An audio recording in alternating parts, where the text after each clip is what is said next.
Welcome back. Now we're learning how to make our gardens pretty and practical this morning. Yes, showing us how to turn our gardens into greengrocers is gardening expert Brian Burke. Good morning, Brian. Good morning, folks. How are we? We're great. Great to have you on. So let's talk first about the weather we've been having recently. We've had a very dry spell. How will this have affected our plants, and should we be watering all of our plants daily? Well, it depends on where your plants are. If you've got plants in the ground, they have obviously access to groundwater, so it's a slightly different scenario. But a lot of us have plants in pots and containers on paved areas, decks, etc. So they're dependent upon what we give to them, right? Yeah. Now, in order to keep them resilient, keep them strong, keep them robust in a dry period, we need to feed them. Right? We need to feed them. We need to give them an organic feed, a seaweed-based feed that builds strength, builds resilience, builds enzymes, amino acids, micronutrients, macronutrients, all the hormones that they need to let them withstand this type of environmental stress, because this heat is an environmental stress, you know? Okay, so it's not just water, it's food. It's food, exactly. I mean, if you think about ourselves, like a well-balanced diet, multivitamins, that's what we need in order to withstand, you know, flu, a cold, an illness or whatever. Plants are the same. If they're strong and resilient, to be able to withstand things. And seaweed-based feed and organic feed is a multivitamin for plants, so it's a really good way to go. Okay, but can we overdo it? Well, even during hot weather? I'm going to show you the finger test, right? Okay. So let's talk about this foxglove here for a minute. Right. So take your finger, your index finger, push it down into the compost, about an inch and a half. Does that feel wet? Yeah. Absolutely. So that's okay, right? If that was dry, that would need to be topped up, right? When you go down about an inch to 2 inches and you feel dry compost, dry material, it needs water. Okay. Well done, Martin. I allowed you to do that. I didn't want to Thanks get the soil under my fingernails. If the weather is very warm, should we be thinking about moving our plants into the shade, Brian? Well, again, it depends on the selections you made in the first place. So we're going to select plants on the basis of whether they like full sun, partial shade or full shade, right? So the plants should be in the right position in the first place. For example, you're not going to put a hosta, a deep shade loving plant, a big leaf plant, in a south facing aspect on a patio where it's going to get blasted with sun all day long. That should be in a shady spot to begin with. Okay. You know? Something like the lupin here, that's a sun lover. That will be on a south-facing patio, so that's not necessarily going to suffer in heat as long as it gets fed. Okay, that's me if I was a plant. That's you? Yeah, I'd be, under the sun all the time. Just turn you towards the sun. Yeah, okay. please, The foxglove here is going to like its natural range is kind of woodland margin, so that's going to like semi-shade.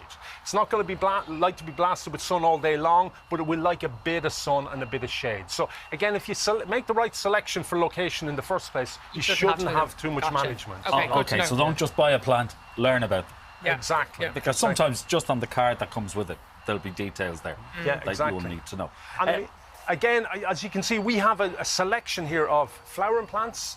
We've edibles, so we've the foxgloves, we've the lupins, we've the veronica, beautiful flowering perennial. We have some hollyhock here that I grew from seed.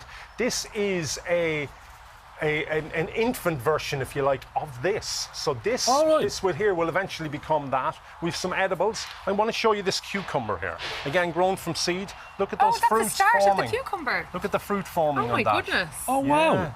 Yeah. That's amazing. And again, here's a perfect example of something that's going to need to be moved, because as that gets bigger and gets heavier, it's going to want to be supported. So that's going to need to go out into a drill underground or in a polytunnel where it's going to get plenty of heat. So something like that needs to be potted up. Strawberries, anything will benefit from this nature safe range of organic food, you know, because it's got all the nutrients, it's the cold pressing process by which they harvest it. It's hand harvested in Connemara. They cold press it, no high temperatures, no chemicals, retains all the goodness, retains all the nutrients, is going to give your plants everything you need. And you can apply it around the base of the plant, or you can apply our good old foliar spray. Who doesn't love that? Is it just a few sprays? Like it's not a whole capful, or is it? Well, again, how much when you're applying it, get out your trusty 5-litre watering can. Okay. So you have your cap full here, about 25 ml of the Wild Atlantic seaweed for a 5-litre can of that.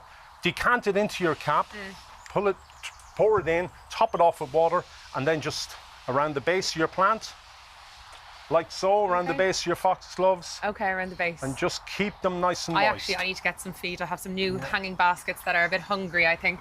And then the foliar spray, by the way, Bloom is starting next week. This is the secret weapon of all the designers over there to give their plants that boost just coming up to the start of the show. Bit of foliar spray on the leaves. Okay. Even the lawn food, the seaweed-based lawn food on the gardens over there that have lawn, greens up the lawn, gives it a lift, perks up the flowers, makes the blooms look really full and vibrant and prolific just coming up to the show, you know. Okay, so Bloom is that like the Christmas for people like you? It's Glastonbury for gardeners. I keep saying it, it's an old joke, but it's a good one.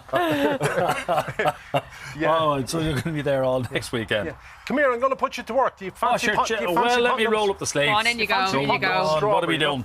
So here we have a strawberry, beautiful edible. You can see all the fruit forming on it, but it's outgrown this home. It needs a bigger home. So we're going to decant it. Yeah. We're going to pop it in here. Okay. Nice bigger pot first, and then we're just going to top it off with a bit of compost, right? So just pop that compost in around. Okay. Smooth it down. Robert's your mother's brother. And Robert is your mother or your father's brother, even. Well, yeah. Either or. As long as Bob's your uncle. Exactly. Yeah. There we go. So something like that. Okay. Now that's lovely. You've firmed it in. You've removed the air pockets. That's lovely. Good job. I've done this before.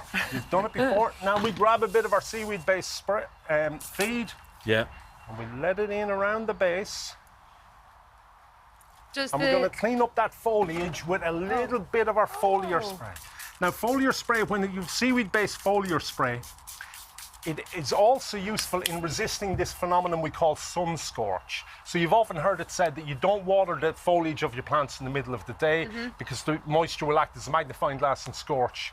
Now, that's still best practice to avoid that. You want to avoid that. But if you have to do it and you use a seaweed-based feed, it resists that sun scorch a bit better. It gives a bit more protection. It's like SPF for your plants. Exactly. Yeah? Yeah. Okay. Go to the top of the class. I know. You're going to get a gold star now. I know. My garden's going to be looking phenomenal after this. And again, an accompanying product, the plant defense spray. Again, yes, because what kind of pests does this keep away then? Oh, right, yeah. So we're looking at our aphids, right? So your black fly, your green fly, what we call aphids. White fly is a flying insect, and arachnids like red spider mite, the real baddies when it comes to warming temperatures, increased proliferation of those, and they'll attack anything with big foliage like that, like your foxgloves, any of your edibles. They will love that sort of a scenario. So that type of thing, that produces natural enzymes that makes the environment inhospitable to all of those little guys that are going to cause you problems. So use the two in conjunction. Amazing. All right. Brian, we're out of time, but thank you so much for coming in and best of luck. Good to see you. Thank you, folks. Thanks very much. All right, there's lots more still to come on Friday's Ireland AM. Stay with us. We'll see you in just a few minutes.